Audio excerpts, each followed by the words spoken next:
ये आकाशवाणी है। कोविड-19 विशेष कार्यक्रम के अंतर्गत प्रस्तुत है कोरोना वायरस संक्रमण की वर्तमान स्थिति पर चर्चा, जिसे प्रस्तुत कर रहे हैं आकाशवाणी संवाददाता सिद्धार्थ सिंह।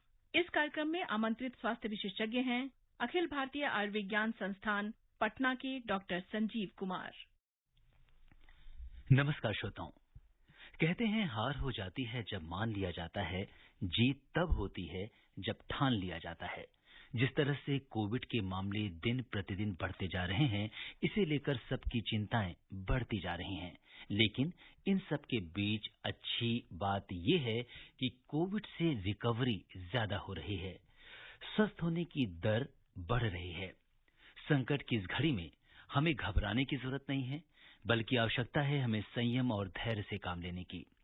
इस समय हमारे परिवार में, आस पड़ोस में, जहां भी किसी को मदद की जरूरत हो, आप सबका हौसला बढ़ाइए और इस घड़ी में एक दूसरे का हाथ मजबूती से थामे रहिए, क्योंकि कोरोना की इस जंग में तन के साथ मन की भी उतनी ही बड़ी भूमिका है और कहते भी हैं कुछ जंग हौसलों से भी जीती जाती है। इसी उम्मीद का दामन थामे कि जल्द ही सब कुछ ठीक होगा। आइए आज ये संकल्प लें कि हम सरकार के दिशा निर्देशों का पालन करते हुए, एक दूसरे का सहारा बनते हुए इस कोविड की चुनौती का मुकाबला करेंगे और इसे हरा कर ही दम लेंगे। ऐसे में आपसे अनुरोध है कि आप घबराएं नहीं, कोविड एप्रोप्रिएट बिहेवियर का कड़ाई से पालन करें। साथ ही आपको बता दें कि देश में इस समय 18 वर्ष से अधिक आयु वाले लोगों का कोविड वैक्सीनेशन चल रहा है। इसलिए आपसे अनुरोध है कि सभी एलिजिबल लोग कोविड पोर्टल cowin.gov.in और आरोग्य सेतु ऐप पर अपना रजिस्ट्रेशन करवाकर वैक्सीन लगवा सकते हैं। श्रोताओं, कोरोना संक्रमण में ज्यादातर मरीजों को अस्पताल में भर्ती होने की जरूरत नहीं पड़ती। आप घर पर ही रहकर होम आइसोलेशन में अपने चिकित्सक से परामर्श करके ठीक हो सकते हैं। आप अगर कोविड पॉजिटिव हैं या संक्रमण से बचना चाहते हैं तो कोरोना जागरूकता श्रृंखला कार्यक्रम में हमारे विशेषज्ञों द्वारा दिए गए सुझावों पर अमल करें। कोरोना से जुड़े तमाम सवालों का जवाब जानने के लिए, साथ ही आपको जागरूक करने, आकाशवाणी पर हम आपके लिए लेकर आते हैं कोरोना जागरूकता पर विशेष कार्यक्रम। और आज के इस एडिशन के साथ मैं हूं सिद्धार्थ सिंह। श्रोताओं, आज के इस विशेष फोन इन कार्यक्रम में हमारे साथ हैं अखिल भारतीय आयुर्विज्ञान संस्थान एम्स पटना के कार्डियोथोरेसिक सर्जरी विभाग के प्रमुख डॉक्टर संजीव कुमार। डॉक्टर संजीव की बीटिंग हार्ट सर्जरी में विशेष योग्यता है। डॉक्टर संजीव एम्स पटना के centre of excellence for clinical Covid care centre के नोडल ऑफिसर भी हैं। डॉक्टर संजीव, नमस्कार। कार्यक्रम में आपका स्वागत और अभिनंदन करते हैं। नमस्कार। आकाशवाणी के सभी श्रोताओं को हमारा नमस्कार। श्रोताओं, कोरोना से संबंधित सवाल डॉक्टर संजीव से टोल फ्री नंबर 1800-115767 और 011-233-14444 पर पूछ सकते हैं। आप हमारे ट्विटर हैंडल @AIR News पर #AskAIR पर अपने सवाल पोस्ट भी कर सकते हैं। डॉक्टर संजीव, अपनी चर्चा की शुरुआत करते हैं और सबसे पहले आपसे जानना चाहेंगे कि जिस तरह से कोविड के मामले तेजी से बढ़ रहे हैं, बढ़ते संक्रमण के बीच हम कोविड से अपना बचाव कैसे कर सकते हैं? हाँ, अभी ये दूसरे दौर का जो कोविड संक्रमण है, ये बड़ी तेजी से फैल रहा है। इसका प्रसार बहुत ज्यादा संख्या में हो रही है जी। अभी ये देखिए कि पिछले 2 दिनों से करीब पूरे देश में एक दिन में 4 लाख से ज्यादा कोविड पॉजिटिव केस मिल रहे हैं। तो इससे बचाने के लिए उपाय सिर्फ कोविड एप्रोप्रिएट बिहेवियर का सही ढंग से पालन, यानी कि मास्क को ठीक तरीके से लगाना, सोशल डिस्टेंसिंग यानी कि 2 गज की दूरी बनाए रखना, हाथ धोना और सैनिटाइजेशन का उपयोग करना, ज्यादा भीड़ भाड़ नहीं लगाना, यही हमारे बचाव का तरीका है। डॉक्टर संजीव, जैसे ही किसी व्यक्ति को कोविड के शुरुआती लक्षण आने शुरू होते हैं, तो क्या उसे तुरंत जांच करानी चाहिए और अपने आप को आइसोलेट करना चाहिए? क्या कुछ करना चाहिए जैसे ही आपको सिम्टम्स दिखते हैं?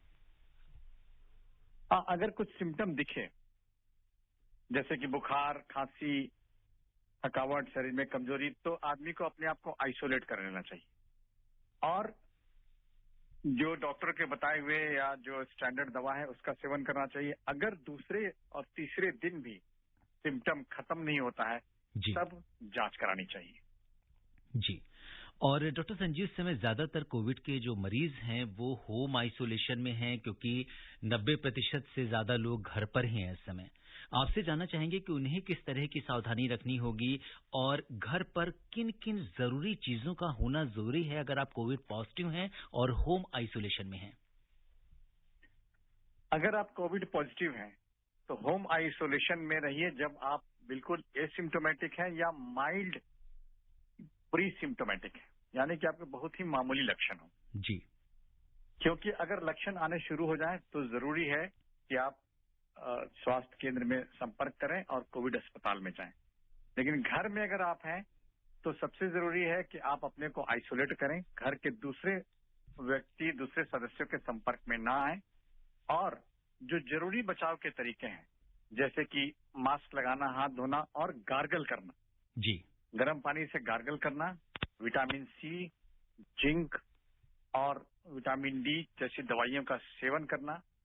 अगर खांसी हो तो खांसी रोकने के लिए जो हम लोग लीवोसेट्रिजिन की दवा देते हैं उसको खाना और घर में और भी जरूरी दवाइयां रखना जैसे कि खून पतला करने की दवाई, जो कि बहुत जरूरी है। इसको रखना कि अगर आपके सिम्टम बढ़े तो डॉक्टर की सलाह से इसको लेना शुरू कर दें। जी। और जैसा कि आपने बताया कि ये सारी दवाएं, या एक तरह से हम इसको कोविड आइसोलेशन किट भी बोल सकते हैं, कि सारी चीजें हमारे घर में मौजूद होनी चाहिए। इसके अलावा जो किस तरह की डाइट होनी चाहिए ऐसे लोगों में? डाइट, ये जो कोविड संक्रमण है उसमें सबसे जरूरी है कि हम अपने हाइड्रेशन को अच्छा रखें, यानी कि पानी या तरल पदार्थ काफी अच्छी मात्रा में लें, जैसे कि दूध या दूध में हल्दी डाल के जी, या फिर चाय और ताजा फलों का रस, ये जरूर लें। और खाने में ये ध्यान रखें कि प्रोटीन की मात्रा अच्छी तरीके से हो, जैसे कि दाल या मांसाहार का सेवन करते हैं तो अंडे का उजला भाग और मांस और हरी साग सब्जियों का सेवन करें। जी। तो हमें हेल्दी डाइट लेनी होगी घर पे रह अगर हम होम आइसोलेशन में हैं। और डॉक्टर संजीव, इसके अलावा इस समय बहुत सारे ऐसे लोग हैं जो घर पे हैं, उनको अगर बुखार आते हुए 8 से 10 दिन हो चुके हैं, हाई ग्रेड फीवर रहता है, तो क्या वो आगे की जांच करवाने के लिए क्या उन्हें सीटी की जरूरत पड़ेगी? क्योंकि इस समय जब लंबा समय हो जाता है कोविड से लड़ते हुए, तो कई बार जब हम बहुत देर में जगते हैं तो उस समय तक काफी कुछ लंग्स में इन्फेक्शन हो चुका होता है। तो ऐसे में हमें क्या प्रिकॉशन रखनी चाहिए या कैसे टेस्ट को कराने के लिए सोचना चाहिए, कब? विदार जी, आपका क्वेश्चन जैसा कि मैं समझ सका हूं ये है कि अगर कोविड संक्रमित या पॉजिटिव पाए गए हैं जी, तो लंग इन्फेक्शन से बचने के लिए क्या सावधानी बरतनी चाहिए, बिल्कुल यही जानना चाहते हैं ना? जी बिल्कुल। और अगर लंग इन्फेक्शन, अगर बुखार 8 से 10 दिन तक ज्यादा हो गया है, 8 से 10 दिन से, तो क्या सीटी स्कैन या दूसरे टेस्ट की तरफ हमें कब सोचना चाहिए उन्हें कराने के लिए? हाँ, ये जरूर है कि लंग से संक्रमण से बचने के लिए जो होम आइसोलेशन में जो जरूरी दवाइयां हैं वो तो लेनी ही चाहिए। लेकिन जैसे कि मैंने बताया, गले के लिए गार्गल करना और खुली हवा में, ताजी हवा में रेस्पिरेटरी एक्सरसाइज करना, जैसे लंबे सांस लेना, छोड़ना और अनुलोम विलोम करना। और दूसरा कि प्रोन पोजीशन में लेटना, यानी कि कम से कम 3-4 घंटे या उससे भी ज्यादा आप दिन भर में उल्टे पेट के बल लेटें, ये जरूर है। इससे लंग्स की स्थिति अच्छी बनी रहती है और ऑक्सीनेशन बॉडी के टिश्यूज में बना रहता है। जी। दूसरी क्वेश्चन आपकी है कि एचआरसीटी में। जी। तो आजकल एचआरसीटी इतना पॉपुलर हो गया है कि लोगों के बीच में ये धारणा बन गई है कि अगर कोरोना के लक्षण आए या कोरोना पॉजिटिव आए तो सबसे पहले जाके एचआरसीटी कराना है। जी। नहीं, मैं कहता हूं कि एचआरसीटी बिना डॉक्टरी सलाह के नहीं करनी चाहिए, और एचआरसीटी करनी भी है तो इसको एचआरसीटी करके लंग्स के अंदर का देखने का सबसे सही समय है संक्रमण होने के 5वें या 6ठे दिन, जी, जिसे हम रेस्पिरेटरी फेज की शुरुआत कहते हैं। अगर कोई संक्रमित व्यक्ति रेस्पिरेटरी फेज में जा रहा होता है तभी डॉक्टर के सलाह से एचआरसीटी करनी चाहिए। जी। तो जैसा कि डॉक्टर संजीव बता रहे हैं कि अगर आपको जरूरत है तभी आप सीटी स्कैन कराएं, और अगर आप आपका चिकित्सक परामर्श देता है तो अपने आप इसे नहीं कराएं। डॉक्टर संजीव, जो लोग घर पर हैं और ऑक्सीजन और बेड्स को लेकर थोड़ी कठिनाई भी आ रही है, तो ऐसे में अगर हमारा oxygen saturation level border line पर है तो हम उसे किस तरीके से बढ़ा सकते हैं घर में रहते हुए? ऑक्सीजन सैचुरेशन मापना बहुत जरूरी है, क्योंकि अगर ऑक्सीजन सैचुरेशन 94 कम से कम 94 तक है तभी हम होम आइसोलेशन में सुरक्षित रह सकते हैं। अगर इससे कम होता है तो जरूर हमें डॉक्टर की सलाह लेनी चाहिए या कोविड अस्पताल जाना चाहिए। तो ऑक्सीजन, जैसे कि मैंने बताया, ऑक्सीजन सैचुरेशन बढ़ाने के लिए ये बहुत जरूरी है कि हम एरोबिक एक्सरसाइज और रेस्पिरेटरी एक्सरसाइज खुली हवा में जरूर करें। लंबी सांस लें, छोड़ें और दिन भर में कम से कम 4-5 घंटे पेट के बल पर या उल्टा जरूर लेटें। इससे ऑक्सीजन सैचुरेशन की बढ़ोतरी होती है।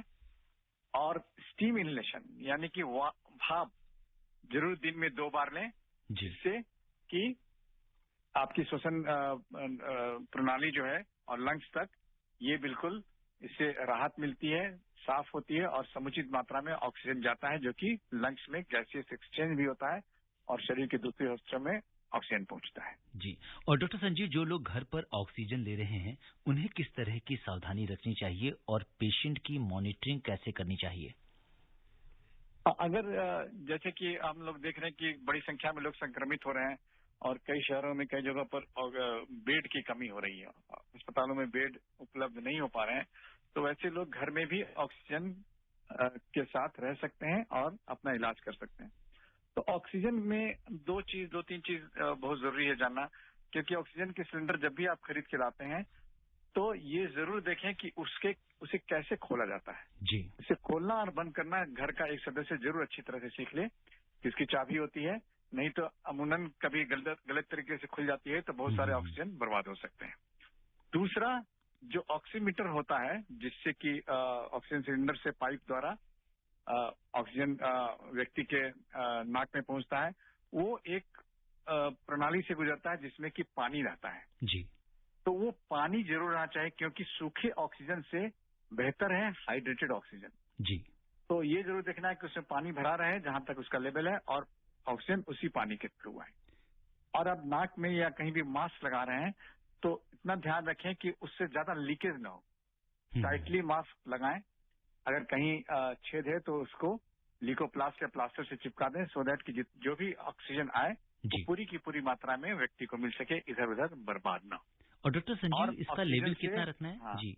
माचिस या ज्वलनशील चीजों को घर में जरूर दूर रखें। जी। और जब घर पे हम ऑक्सीजन ले रहे हैं तो इसका प्रेशर लेवल या इसको कुछ ऐसी वैल्यू है जिसपे हमें ध्यान रखना होगा? आप क्षमा करेंगे, थोड़ी आवाज आपकी साफ नहीं है। जी। डॉक्टर संजीव, अगर घर पर हम ऑक्सीजन ले रहे हैं तो उसकी कुछ वैल्यू हैं या कोई स्टैंडर्ड्स हैं जिनको हमें ध्यान में रखना पड़ेगा कि इस वैल्यू से ज्यादा नहीं होनी चाहिए? हाँ, ऑक्सीजन के वैल्यू होते हैं लीटर पर मिनट, कितने लीटर पर मिनट में ऑक्सीजन हमें देना है। जी। और ज्यादातर 2 से 5 लीटर के बीच में घर में ऑक्सीजन देते हैं और इसको हम ऑक्सीजन सैचुरेशन से टाइट्रेट करते हैं। जी। पल्स ऑक्सीमीटर से ऑक्सीजन देखते रहते हैं, अगर पल्स ऑक्सीमीटर में सैचुरेशन गिरता है तो ऑक्सीजन की मात्रा हम बढ़ाते हैं। जैसे कि 2 लीटर पे चल रहा है और ऑक्सीजन सैचुरेशन गिर गया थोड़ा ज्यादा, पहले 94 था 93 हो गया तो 2 लीटर से 4 लीटर कर देते हैं।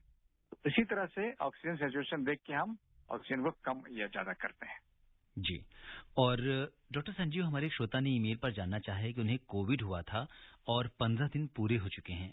ऐसे में क्या अब उन्हें वैक्सीनेशन की दूसरी डोज लेनी चाहिए? इनका कहना है कि इन्होंने सुना है कि कोविड पॉजिटिव होने के 3 महीने बाद ही वैक्सीन लेनी चाहिए।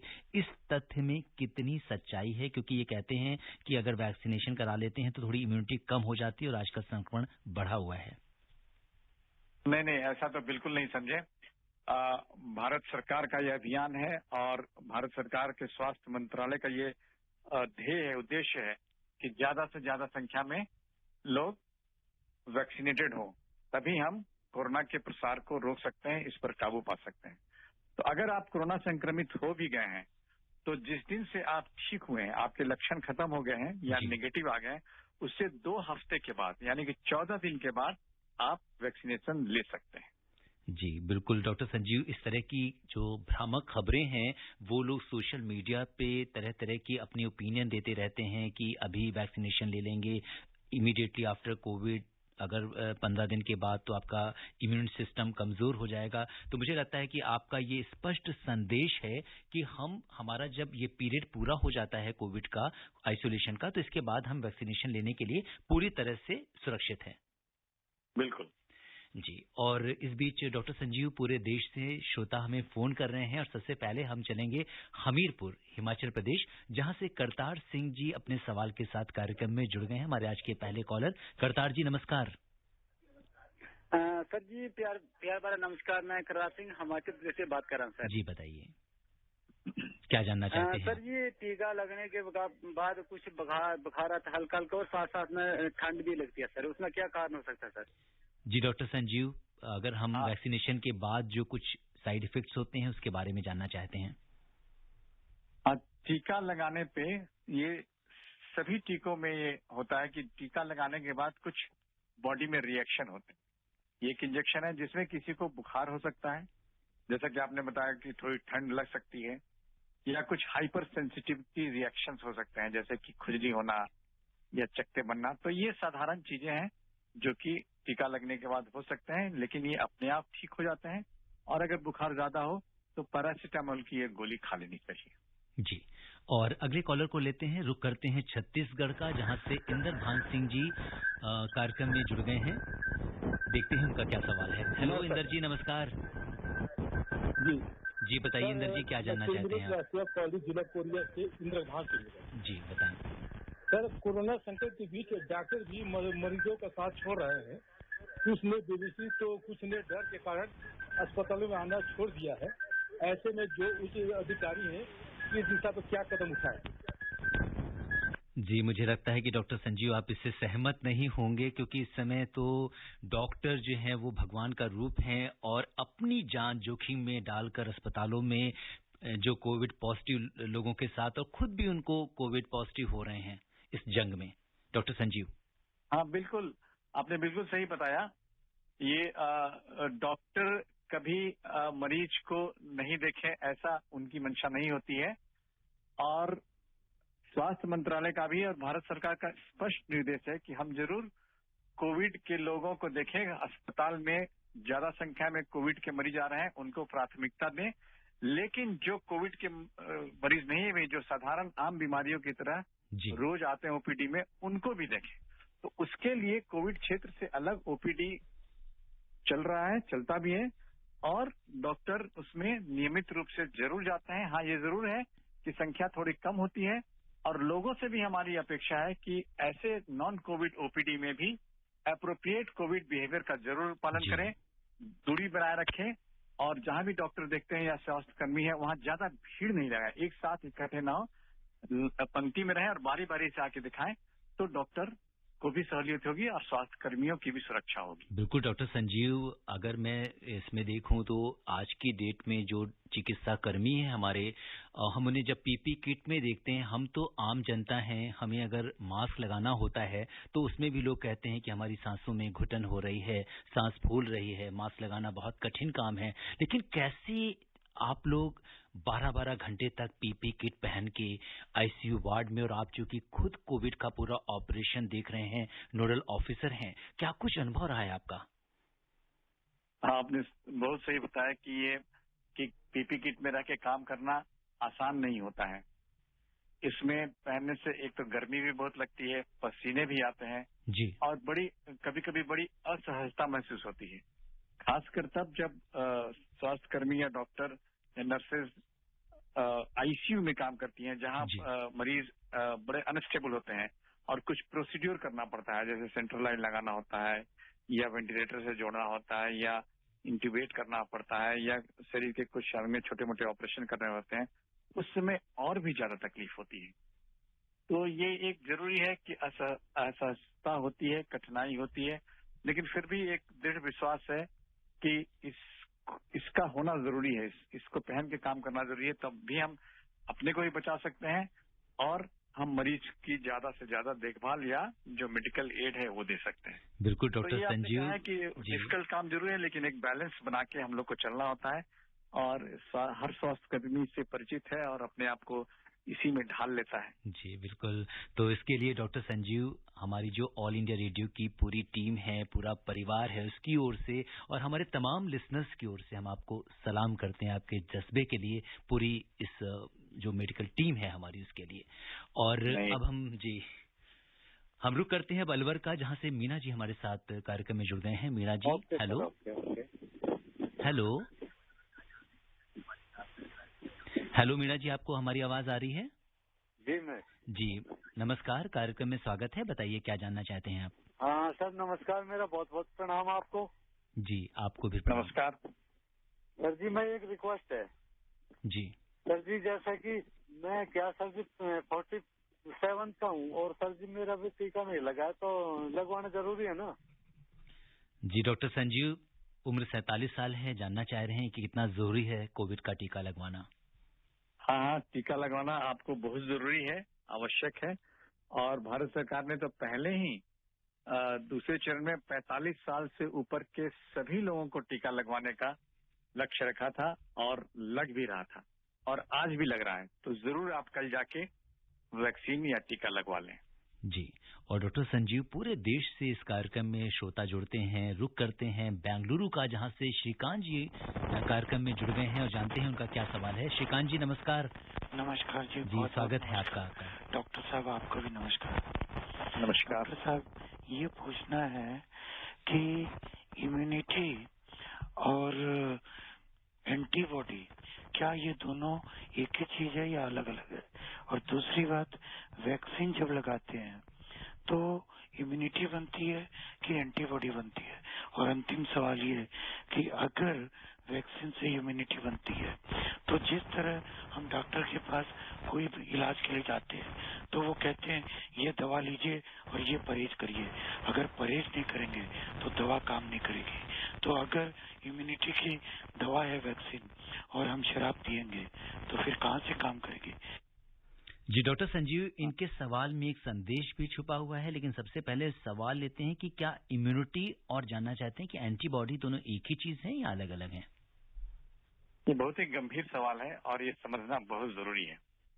देखिए, बॉडी की इम्यूनिटी हमारी प्रतिरोधक क्षमता है कि हम किसी भी, हमारे बॉडी की एक इम्यूनिटी का लेवल होता है कि हम किसी भी बीमारी से लड़ने के लिए हमारे अंदर कितनी क्षमता है। जी। तो ये बॉडी में जो इम्यून सिस्टम होता है वो हर बीमारी से लड़ने के लिए अपने को मजबूत करता है। उसके सेल्स होते हैं बॉडी में जो कि उसे मजबूत बनाते हैं।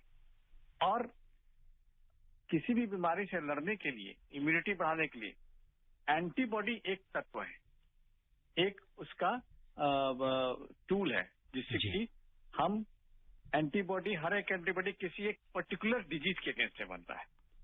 जी। तो जो एंटीबॉडी की हम बात कर रहे हैं, हमारे शरीर में कोरोना के अगेंस्ट में एंटीबॉडी बनेगा तो वो कोरोना का संक्रमण होगा तो उस वायरस के अगेंस्ट उसका प्रतिरोध करेगा, उसको फैलने नहीं देगा और उसके जो दुष्प्रभाव है बॉडी में उसको कम करेगा। जी। तो इम्यूनिटी एक जनरल टर्म है, ओवरऑल टर्म है, जिसमें हम बॉडी की इम्यून सिस्टम होती है जो कि कई तरह की बीमारियों से, हर बीमारी से लड़ने की क्षमता बनाती है और हर बीमारी से लड़ने के लिए एंटीबॉडी अलग अलग होता है। जी।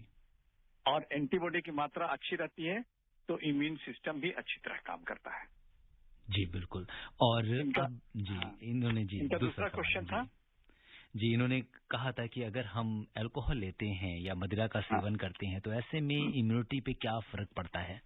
और दूसरा क्वेश्चन था इनका कि अगर जो वैक्सीन लेते हैं उससे इम्यूनिटी बढ़ती है कि एंटीबॉडी बनती है? जी बिल्कुल सही बात है। जो हम वैक्सीन लेते हैं, इस वैक्सीन से कोरोना के अगेंस्ट एंटीबॉडी बनती है शरीर में।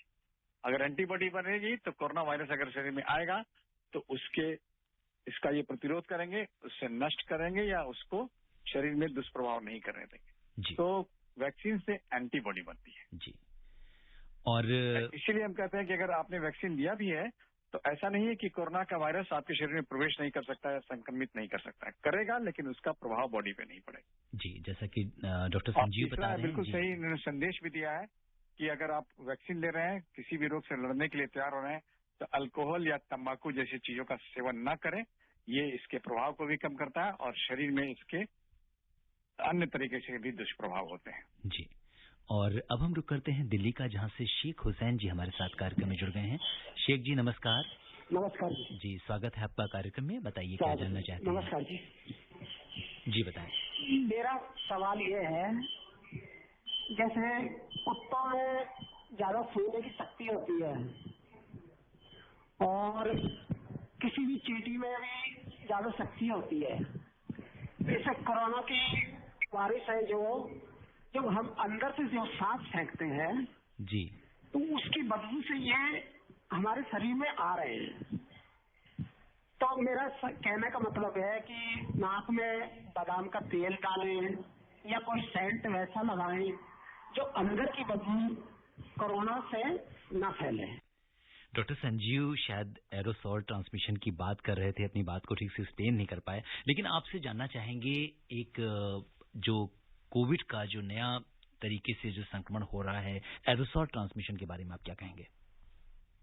हाँ, ये जो दूसरा दौर आया है कोरोना का, इसमें ये बातें कई रिसर्च में सामने आई हैं कि इसका एयर ट्रांसमिशन भी हो रहा है, वायुमंडल से भी ये फैल रहा है जी। इसका मतलब है कि अगर डिस्टेंसिंग भी हम पालन कर रहे हैं, बहुत दूर नहीं है, तो हो सकता है कि एक संक्रमित व्यक्ति से जो ये संक्रमण निकले वो वायुमंडल एयरोसोल के द्वारा दूर तक फैले और लोगों में जाए। जी। तो ये इस दौर के इस म्यूटेटेड वायरस के लक्षण में है और ये पक्के तौर पे तो नहीं कह सकते हैं कि इसकी प्रूफ आ गई, लेकिन ऐसा अनुमान है कि एरोसोल से और वायुमंडल से इसका प्रसार हो रहा है। पहले सिर्फ हम लोग ड्रॉपलेट में जानते थे कि ड्रॉपलेट से इसका प्रसार होता है, इसलिए ड्रॉपलेट एक संक्रमित व्यक्ति से बहुत ज्यादा दूर तक नहीं जा सकता है, 1.5 से 2 गज दूर तक जाता है, उसके बाद वो गिर के नष्ट हो। जी, और चलते चलते एक सवाल और ले लेते हैं, दिल्ली से रमेश कुमार जी जुड़ गए हैं। हेलो रमेश जी। नमस्कार जी। नमस्कार रमेश जी, जल्दी से अपना सवाल पूछिए, समय कम है। नमस्कार। नमस्कार रमेश जी। डॉक्टर साहब, ऐसा है, मैंने 9 तारीख को वैक्सीन लगवाई थी, लास्ट 9 मेरे को, और मिसेज ने 25 को लगवाई थी। अभी हमें अराउंड अबाउट 1 मंथ हो गया है, लेकिन अभी तक बुखार नहीं उतर रहा, 99 और 100 है। क्या एंटीबॉडी नहीं बनी हमारी, और क्या अभी हम कुछ एंटीबायोटिक ले सकते हैं? 9 अप्रैल को आपने वैक्सीन लगाया था? हाँ जी, 9 अप्रैल से अभी तक आपकी बुखार नहीं उतरी है? नहीं। तो हो सकता है कि कोई अन्य कारण भी है ये बुखार होने का, तो आप जरूर अपने फिजिशियन से पूछ लें या उनकी सलाह लें, और पैरासीटामोल के साथ साथ एंटीबायोटिक भी खानी पड़ सकती है आप। जी, और अब समय इजाजत नहीं दे रहा कि हम इस चर्चा को आगे बढ़ाएं। चलते चलते डॉक्टर संजीव, आप कोरोना के बढ़ते संक्रमण से बचने के लिए आकाशवाणी के श्रोताओं को क्या बहुत संक्षिप्त में संदेश देना चाहेंगे? मैं तो सिर्फ यही संदेश दूंगा कि ये दूसरा दौर ज्यादा खतरनाक है, बड़ी तेजी से फैल रहा है, तो हम लोग कोविड एप्रोप्रिएट बिहेवियर का पालन तो जरूर करें, लेकिन अगर किसी को भी संदेह होता है कि उससे संक्रमण हो गया है, तो वो सिर्फ घर में बैठे न रहें, बल्कि जरूर चिकित्सक या निकट के स्वास्थ्य केंद्र से संपर्क करके जो होम आइसोलेशन में होने वाली जरूरी दवाइयां हैं उसका सेवन जरूर करें, तभी हम इसके प्रसार को रोक सकते हैं। डॉक्टर संजीव, आप कोविड-19 के इस विशेष कार्यक्रम से जुड़े और अपने श्रोताओं के प्रश्नों का उत्तर दिया, आपका बहुत बहुत धन्यवाद और आभार। जी, आपका बहुत बहुत शुक्रिया, और श्रोताओं को मेरा अभिवादन। शुभ रात्रि। श्रोताओं, आपसे यही कहेंगे कि डॉक्टर संजीव ने आपको कोरोना से बचने के लिए जो भी सावधानियां बताई हैं, आप उनका पालन कीजिए। और हाँ, चलते चलते इतना जरूर कहेंगे कि हो जाएगा सफर आसान, आओ साथ चल कर देखें, कुछ तुम बदल कर देखो, कुछ हम बदल कर देखें। आप स्वस्थ और खुशहाल रहें, इसी कामना के साथ दीजिए मुझे अनुमति। नमस्कार। कोविड-19 विशेष कार्यक्रम के अंतर्गत अभी आप सुन रहे थे कोरोना वायरस संक्रमण की वर्तमान स्थिति पर चर्चा, जिसे प्रस्तुत कर रहे थे आकाशवाणी संवाददाता सिद्धार्थ सिंह। इस कार्यक्रम में आमंत्रित स्वास्थ्य विशेषज्ञ थे अखिल भारतीय आयुर्विज्ञान संस्थान पटना के डॉक्टर संजीव कुमार। ये कार्यक्रम आकाशवाणी के समाचार सेवा प्रभाग द्वारा प्रस्तुत किया गया। इसे आप हमारे mobile app news on AIR पर भी सुन सकते हैं। इस कार्यक्रम के संबंध में अपनी प्रतिक्रिया आप हमें ईमेल कर सकते हैं। पता है AIRNSDtalks@gmail.com।